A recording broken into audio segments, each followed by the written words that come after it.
Manoj, how can HappierMe support the healthcare system? The healthcare system worldwide is in crisis because the demand is growing, the costs are rising, and there's not enough resources. For example, America spends about a fifth of its gross income on healthcare, and the demand is still rising. So HappierMe can help both patients and staff in organizations. Well, let's start with patients. So if we can, what HappierMe does is it helps people feel better now. So through breathing, tapping, meditation, mindfulness, journaling. And then it helps them understand why they think and feel and behave in the way that they do. Okay.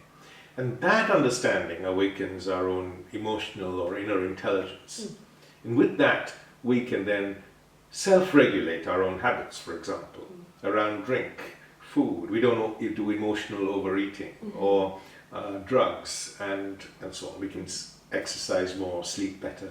So overall, our health improves. And if our overall health improves, then we need the healthcare system less. That's one.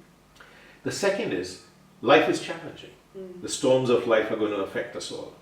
And at the moment, about 80% of us are stressed or anxious. And 60 to 80% of primary care visits are linked to stress. So imagine if we had the tools in our pocket to deal with those challenges without getting stressed. And you can if you live with this deeper understanding of yourself.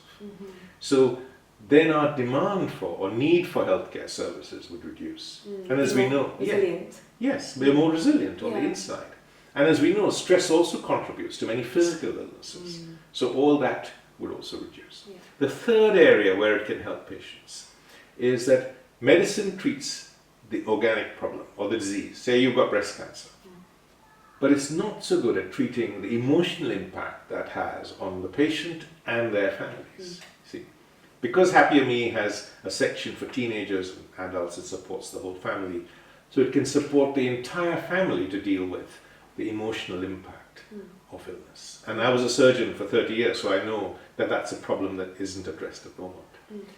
Now, coming to staff in organizations, healthcare systems are far more stressful than, say, working in retail.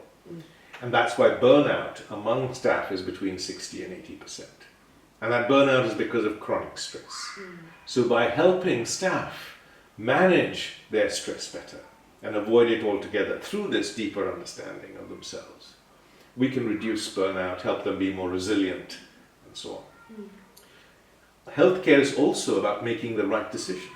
Being a good leader. Being a good leader.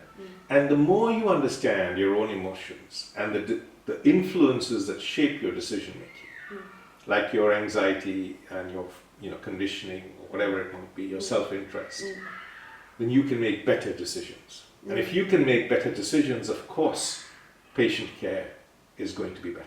Yeah, of course. If you have surgeons performing an operation, you need them to be able to collaborate. You need them to be able to listen to each other. Yes.